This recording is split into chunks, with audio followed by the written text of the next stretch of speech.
할렐루야.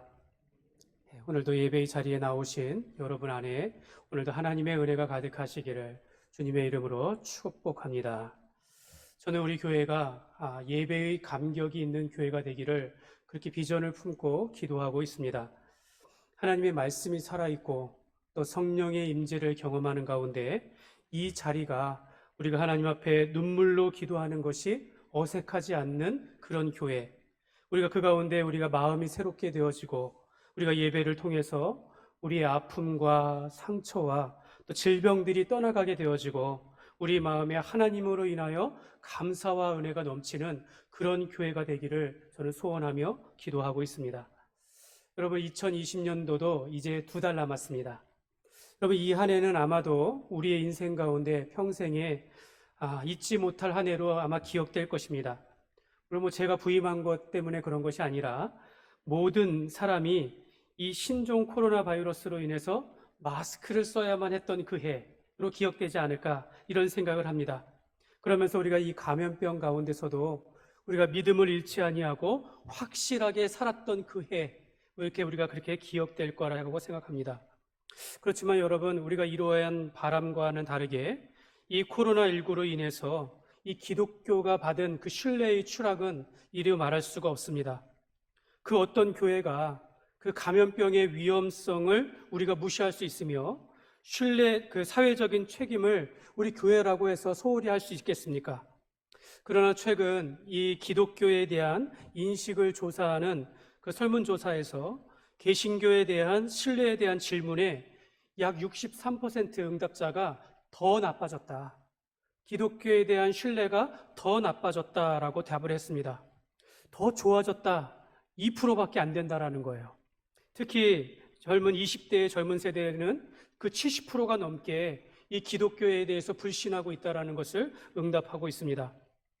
여러분, 이 기독교에 대한 신뢰가 이렇게 나빠지고 있다라는 것은 여러분 이미 20여 년 전부터 계속해서 말하고 있었던 상황들입니다. 저는 이런 이야기를 할 때마다, 그러면서 반성한다고 우리가 얘기할 때마다 제 마음 한편에는 굉장히 마음의 그 답답함과 또 이 불편함을 감출 수가 없습니다. 제가 요즘 기도하면서 또 여러분 가운데 설교하는 가운데 가장 많이 하는 말 중에 하나가 이것입니다.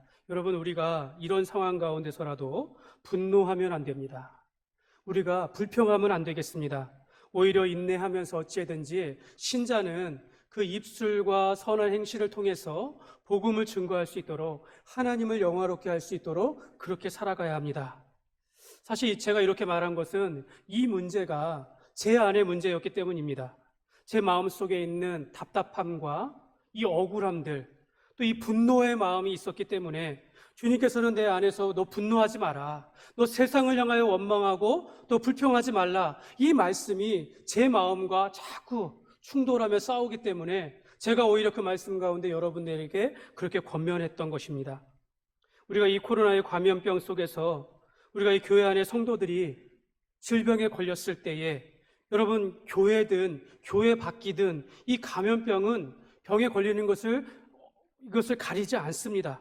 그러니까 우리가 아픈 자를 위로하고 기도해 주는 것이 당연할지언정 마치 교회가 그 모든 일들의 원인인 것처럼, 교회에서 발생하면 교회가 원인인 것처럼, 그러면서 교회는 교회가 미안합니다 라는 현수막을 걸어야 하는 그런 상황을 보면서 제 마음속에 매우 답답함과 억울함을, 그런 것을 느꼈습니다. 오히려 제 마음에는, 여러분은 어떠신지는 모르지만 저는 이런 것들을 생각하며 볼 때마다 이 답답함을 넘어서 막 마음속에 분노가 있는 것을 제가 느꼈습니다. 여러분, 요즘에 포괄적인 차별금지법이 이슈입니다. 우리가 당연히 약자나 소수자를, 그러니까 그동안 대우받지 못했던 그 여성들에 대한 그런 권리나 또는 우리가 장애우들에 대한 것에 대해서는 우리가 늘 보호하며 최선을 다하여 그들을 도와야 하는 것이 당연하지만, 그러나 이 포괄적인 차별금지법, 이 법안 안에는요, 성경이 죄라고 말하고 있는 이 동성애를 허용하고, 만약에 이 법안이 통과되면 앞으로 동성 결혼도 합법화되는 것을 막을 수가 없습니다. 그렇기 때문에 우리는 이것에 대해서 분명하게 말하는 것인데요, 최근에 그 CTS 기독교 방송에서 우리 교단의 전 총회장님, 그리고 통합 측의 전 총회장님, 그리고 이 기독교 감리회의 전 감독회장님이 만나가지고 해서 이제 방송에서 토론을 하는 겁니다. 포괄적 금지법을 반드시 막아야 한다라는 주제로 이렇게 토의를 했습니다. 그것이 방송에 나갔어요. 그런데 그 이후에 최근에 이 방송통신 그 심의위원회에서 이 방송이 잘못되었음을 제재 경고를 내렸습니다.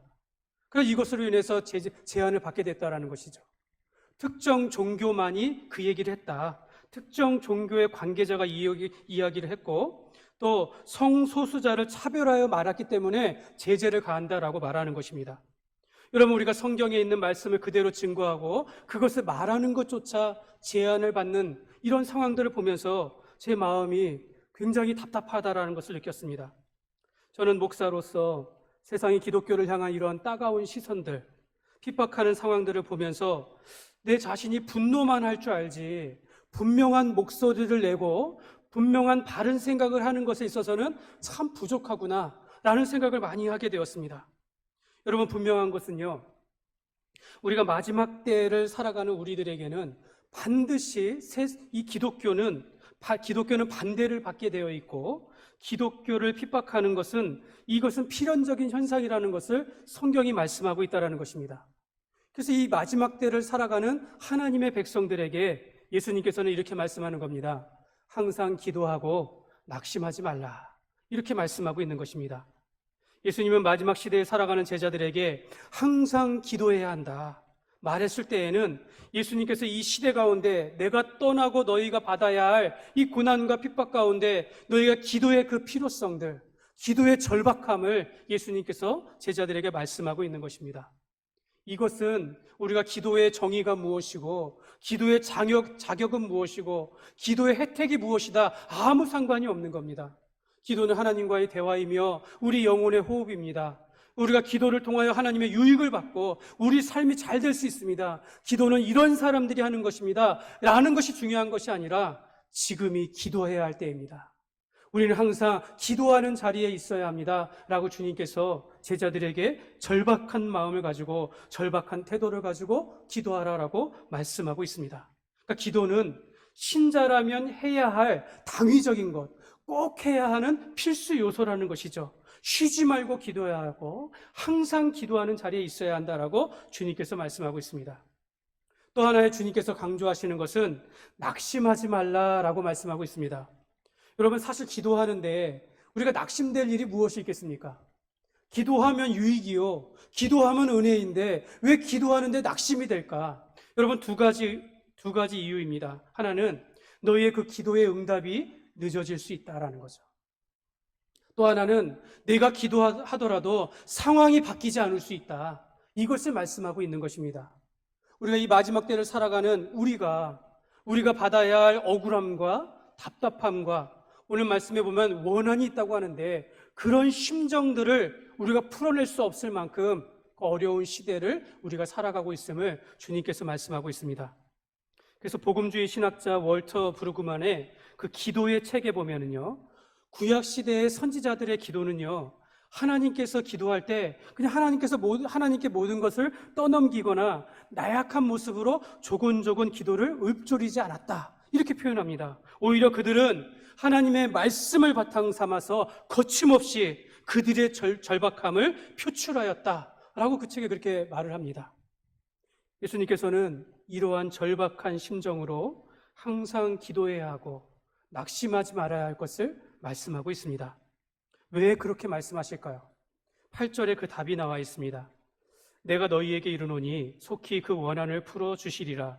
그러나 인자가 올 때에 세상에서 믿음을 보겠느냐 하시더라. 여러분, 여기서 말하는 속히 그 원한이라는 것은 원수에 의해서 당한 억울하고 원통한 일입니다. 그러니까 기도하는 자의 기도 제목이에요. 그러면서 너희가 그것을 속히 풀어주시리라. 그러니까 우리가 하나님 앞에 기도하면 반드시 하나님께서 응답하실 것을 약속하고 있습니다. 그런데 뒤에 보면 그러나 인자가 올 때 세상에서 믿음을 보겠느냐 이렇게 말씀하셨어요. 언제까지 기도해야 합니까? 인자가 올 때까지, 예수님께서 다시 오실 때까지 너희가 기도해야 할 것을 말씀하고 있는 거예요. 그런데 그때 내가 믿음을 보겠느냐? 세상에서 믿음 가운데 기도하는 자를 그때는 찾기가 어렵다라는 것입니다. 그때 끝까지 하나님 앞에 인내하면서 믿음으로 기대하는 자를 내가 기대하는데 그 믿음으로 기도하는 자들을 찾을 수 없다라는 것입니다. 그만큼 우리는 기도하기 어려운 시대에 직면하고 있음을 주님께서 말씀하고 있습니다. 오늘 본문이 이런 마지막 때의 배경을 가지고 있습니다.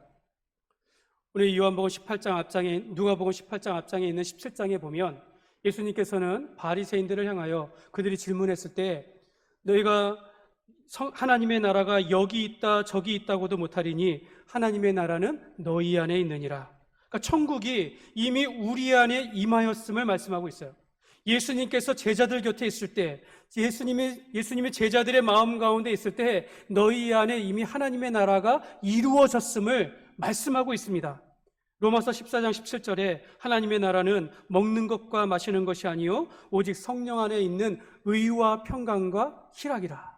우리가 예수를 믿음으로 우리 안에 성령 안에서 우리가 하나님의 의를 힘입어서 우리 안에 평안이 있고 기쁨이 있으면 그 자리가 천국이다라고 예수님께서 말씀해 주신 것입니다. 사랑하는 여러분 이 자리가 천국인 줄 믿습니다. 우리가 예수님을 믿음으로 말미암아 이 안에서 은혜를 얻고 기쁨과 평안과 감사가 있으면 바로 이 자리가 예수님이 함께 하시고 성령이 임재하는 그곳이 하나님의 나라라고 주님께서 말씀하고 있습니다. 그러나 여러분, 예수님께서는 우리가 천국을 누리면서 살아가지만 세상은 그렇지 않다라는 겁니다. 세상은 노아의 시대와 같이 소돔과 고모라의 시대와 같이 임박한 재앙, 다가올 심판을 알지 못하고선 눈앞에 홍수가 임할 것을 말함에도 불구하고 믿지 아니하고 여전히 그들은 자기의 욕심을 따라서 시집가고 장가가듯이 자기의 욕심을 따라 살아간다는 것입니다. 불과 유황의 심판이 그들 앞에 떨어질 것을 눈앞에 보여줌에도 불구하고 그들은 자기의 정욕을 따라서 성적인 타락으로 동성애 가운데 그렇게 하나님 앞에 범죄하는 그 길들을 가는 것이 바로 이 세상이라는 것입니다. 여러분, 극명한 대조를 보이고 있어요. 한쪽은 천국인데 한쪽은 임박한 심판의 때라는 것입니다.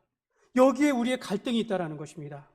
이 때문에 이 땅에서 우리가 주님 안에 주님의 은혜와 사랑 안에서 우리가 행복한 신앙생활을 누리면서도 한편으로는 내가 예수님을 믿는다는 이유로 하나님의 자녀라는 이유로 우리가 세상으로부터 받는 고난과 핍박이 있습니다. 예수님이 세상으로부터 미움을 받아서 고난을 당하신 것 같이 오늘 그리스도인들이 받는 그런 고난과 원한이 있다는 것입니다. 그러므로 오늘 말씀은 주님께서 오실 때까지 우리가 항상 기도하고 너희가 낙심하지 말라라고 말씀하고 있습니다.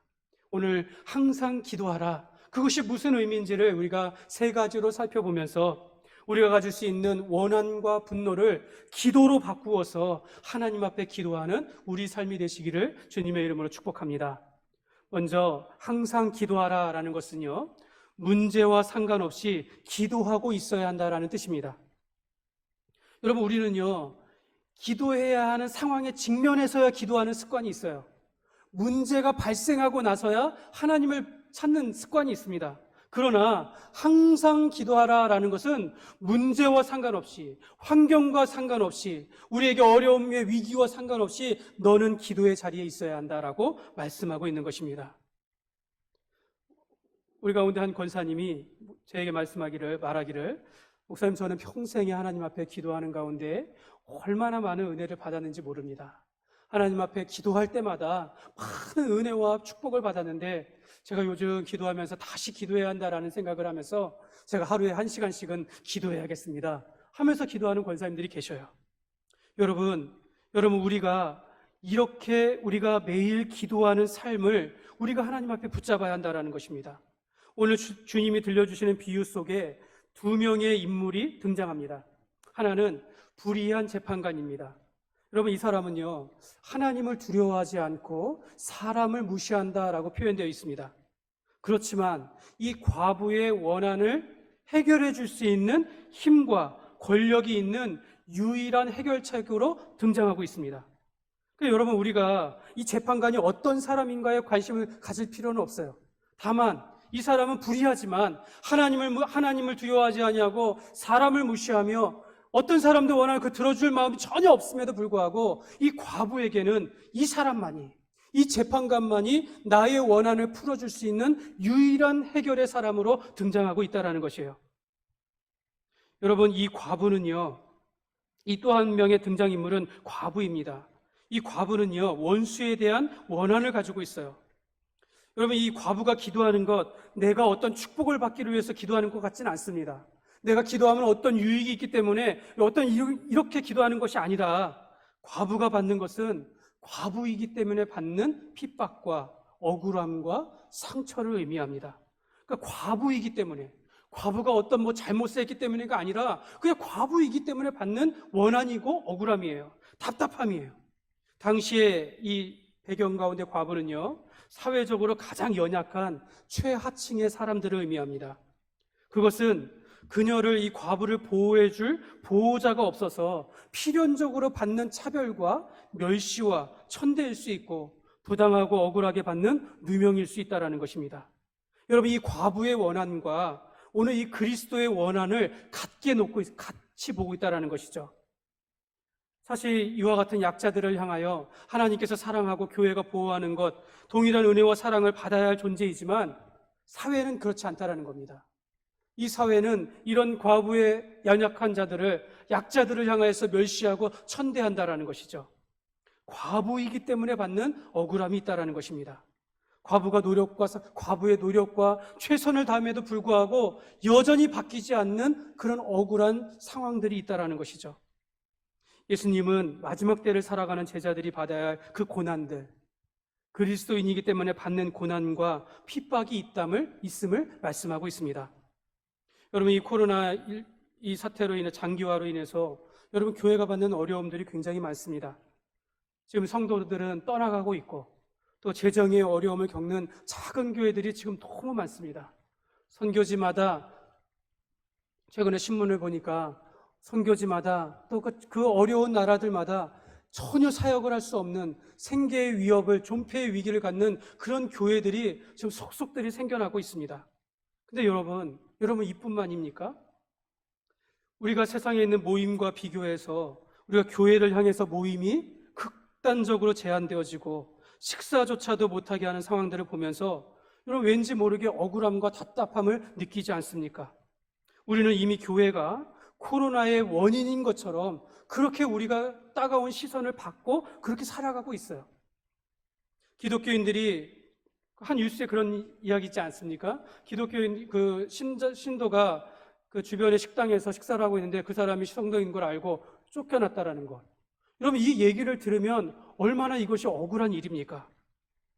여러분, 우리가 이 상황에 직면했을 때 이것과 상관없이 우리도 얼마든지 이 감염병을 막기 위해서 우리 스스로 비대면 예배를 결정할 수 있습니다. 우리도 안전을 위하여 모임을 중단할 수 있고 우리가 이 위험을 막기 위해서 식사를 중단할 수 있어요. 그런데 우리가 그렇게 결정하기 이전에 이미 사회로부터 교회는 그런 지탄을 받는 대상이 되어버렸다는 것입니다. 여러분, 이것이 억울하다라는 것입니다. 사랑하는 여러분, 우리가 교회이기 때문에 받아야 할 십자가가 있습니다. 억울한 원한이 있어요. 주님은 이럴 때 너희가 분노하거나 원망하거나 불평할 것이 아니라 아버지 앞에 나와서 기도하라라고 말씀하고 있는 것입니다. 이런 억울한 원한이 있을 때 과부와 같이 능력이 없고 힘도 없지만 주님께서는 내가 항상 기도하기를 원한다. 기도를 쉬지를 않기를 원한다. 낙심하지 말고 기도하기를 원한다라고 말씀하고 있습니다. 그러므로 우리는 문제와 상관없이 항상 기도하는 삶이 되시기를 주님의 이름으로 축복합니다. 둘째는 이 항상 기도하라라는 것은 그럼 믿음과 기도는요 정비례한다라는 확신이 있어야 합니다. 그러니까 믿음으로 기도해야 한다라는 것이죠. 우리가 이러한 상황 가운데 의심하고 낙심하면서 기도하는 것이 아니라 하나님을 더 의지하며 믿음으로 기도하는 자리에 나가야 한다는 것입니다. 오늘 말씀에 등장하는 재판관은요 과부의 원한을 해결해 줄 수 있는 능력이 있지만 그 원한을 해결해 줄 마음은 전혀 없어요. 그런데 무엇이 이 불의한 재판관의 마음을 돌려놨습니까? 5절에 보면 이 과부가 나를 번거롭게 하니 내가 그 원한을 풀어주리라. 그렇지 않으면 늘 와서 나를 괴롭게 하리라 하였느니라. 여러분, 괴롭게 하다, 이거는요, 귀찮게 하다라는 뜻이에요. 때를 쓴다라는 표현입니다. 이 과부가 얼마나 오랫동안, 얼마나 자주 이 재판관을 찾아가서 괴롭게 했는지는 모르지만, 그러나 이 과부가 어찌나 괴롭게 하던지 결국은 그 불의한 재판관이 그 문제를 해결해주고 싶은 마음이 전혀 없었는데, 그 괴롭게 함으로 인해서 결국은 마음을 돌이켜서 이 과부를 도와줬다라는 것입니다. 여러분, 우리가 이렇게 기도해야 한다는 것이죠. 하나님께서 우리를 바꿔주실 때까지, 하나님께서 속히 이 문제를 해결해 주실 때까지 우리가 항상 기도해야 하는 것을 주님께서 말씀하고 있습니다. 7절에 보면 하물며 하나님께서 그 밤낮 부르짖는 택하신 자들의 원한을 풀어주지 아니하시겠느냐, 그들에게 오래 참으시겠느냐. 이 과부의 원한도, 이 과부도 이 불의한 재판관을 향해서 괴롭게 하면 들어주시는데, 하물며 우리 하나님 아버지께서 그 자녀들의 기도를 들으시지 않겠느냐, 속히 들어주실 것을 약속하고 있습니다. 하나님께서 우리의 원한을 들어주시는 이유는요, 하나님과 우리 사이에 관계에 그 비밀이 있습니다. 7절에 보면 택하신 자들의 원한, 우리가 하나님 앞에 택함받은 자들이기 때문에 그렇다는 것이에요. 여러분, 우리는 하나님의 자녀입니다. 자녀가 아버지를 의지하고 당당하게 도움을 요청하는 것, 여러분, 이거 바른 것이고 당연한 것입니다.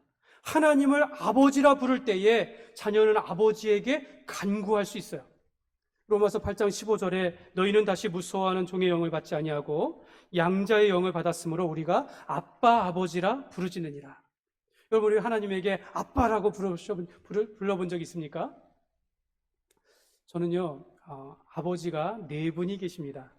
저를 낳아주신 아버지, 또 제가 결혼하여 장인 되신 아버지, 또 저를 신앙 안에서 양육하고 함께 말씀으로 양육해 주신 목사님 아버지가 계시고, 그리고 내가 예수를 믿음으로 말미암아 하나님의 자녀가 되어서 하나님께서 나의 아버지 되십니다. 저는 하나님을 아버지라고 부릅니다. 그런데 저는 어렸을 때부터 아버지를 이렇게 아빠라 이렇게 친근하게 불러본 적이 거의 없어요. 그런 상황 가운데 자랐기 때문에 아버지를 아빠라고 부르는 것 같이 친근과 같이 당당하게 구하는 것이 사실은 굉장히 조심스럽습니다. 기도할 때마다. 그래서 저는 하나님 앞에 간절하게 기도하지만 당당하게 기도하는 것에 대해서는 제가 참 연약해요. 그런데 제가 가정에서 제 딸이나 아들이 아빠 하면서 막무가내로 뭘 달라 할 때 정말 제가 설명하고 안 된다, 때가 아니다, 너무 비싸다 아무리 얘기하지만 우리 두 자녀 중에 하나는 정말 끝까지 아빠 하면서 요구를 해요. 그럼 결국은 들어줍니다. 마찬가지로 하나님께서는 자기 아들의 기도를 들으신다라는 겁니다. 자기 아들의 원한을 가지고 기도하는 그 억울한 심정 가운데 세상을 향하여 원망하는 것이 아니라 나를 향하여 원망하듯 나를 향하여 부르짖을 때에 하나님께서는 그 기도를 들으신다라는 것입니다. 마태복음 7장에 보면 너희 중에 누가 아들이 떡을 달라 하는데 돌을 주며 생선을 달라 하는데 뱀을 줄 사람이 있겠느냐? 너가 악한 자라도 좋은 것으로 자식에게 줄 줄 알거든 하물며 하늘에 계신 너희 아버지께서 구하는 자에게 좋은 것으로 주시지 않겠느냐. 누가복음에는 이 좋은 것을 성령이다 이렇게 표현합니다. 하나님께서는 우리 구하는 자에게 성령을 주심으로 우리가 무엇을 간구하는지를 깨닫게 하시고 우리에게 필요한 모든 것을 성령님께서 공급하시도록 이미 하나님께서는 해결책을 만들어 주셨다는 것이에요. 사랑하는 여러분 지금 우리가 기도해야 할 때인 줄 믿습니다. 우리가 분노를 기도로 바꾸어서 아버지에게 구해야 할 때인 줄 믿습니다. 내 사정과 내 원한을 아시고 나를 가장 확실하게 아시며 응답하시는 분은 오직 하나님 아버지밖에 없는 줄 믿습니다.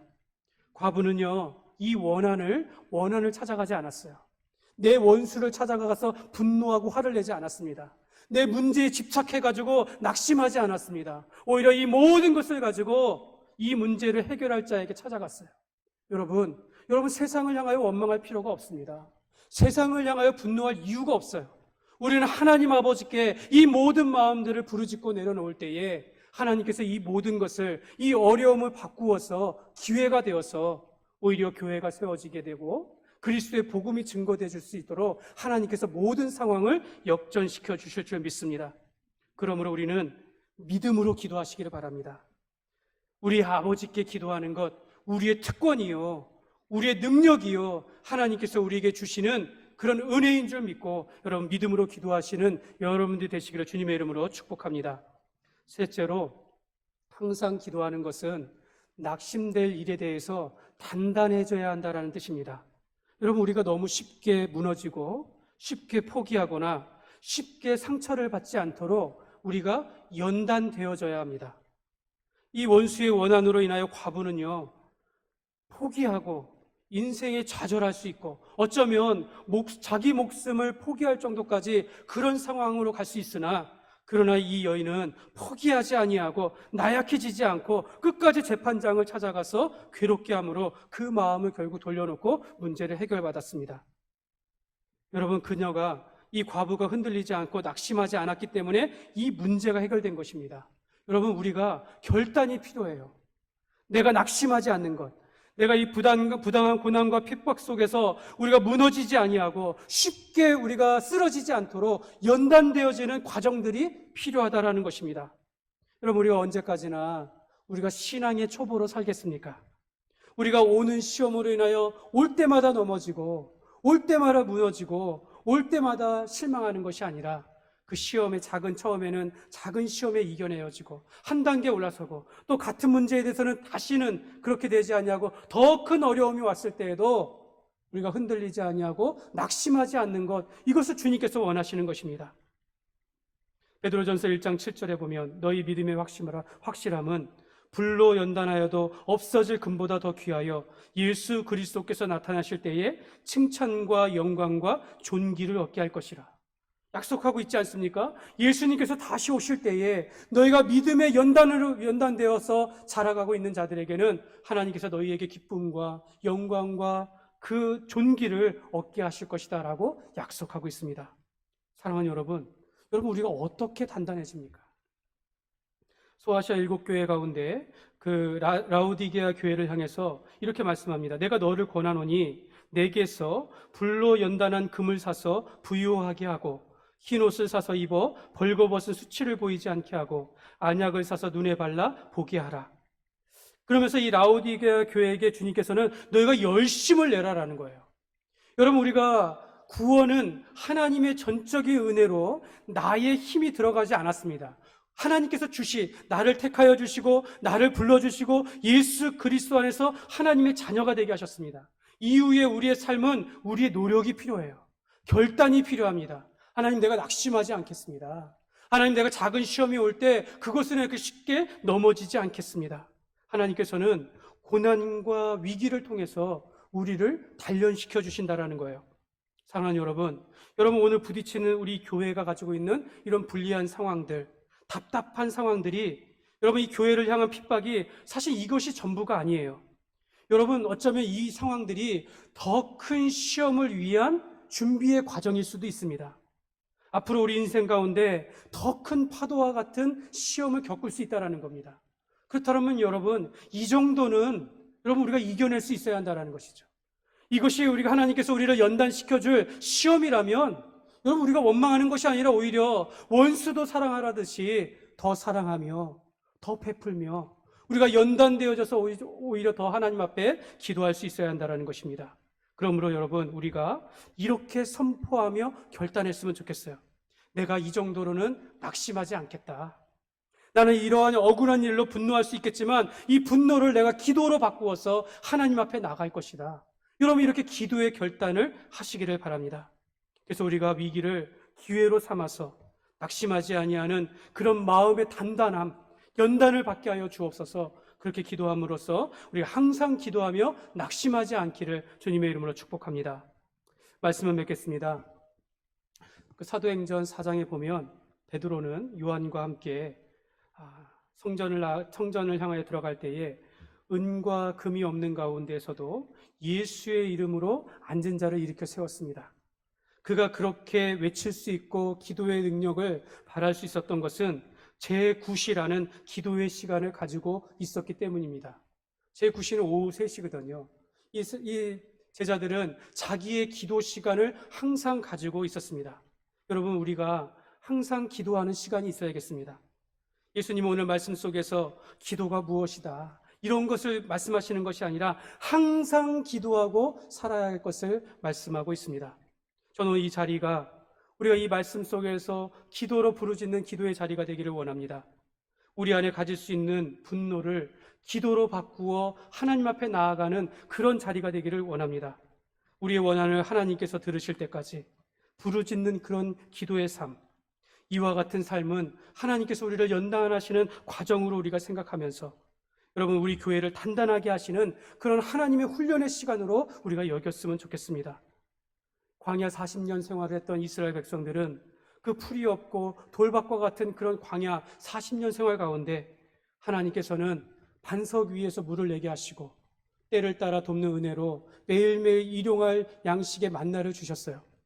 40년이라는 그 시간 동안 하나님께서는 그의 백성들에게 그 발이 헤어지지 아니하고 옷이 헤어지지 아니하도록 하나님께서 함께하여 주셨습니다. 그러므로 하나님께서 오늘 우리에게도 함께 하시는 믿음을 가지시기 바랍니다. 하나님께서 우리 가운데 함께 하심을 믿고 어떤 상황 속에서도 기도하되 낙심하지 아니하고 항상 주님을 신뢰하면서 기도하며 살아가는 저와 여러분들이 되시기를 주님의 이름으로 축원합니다.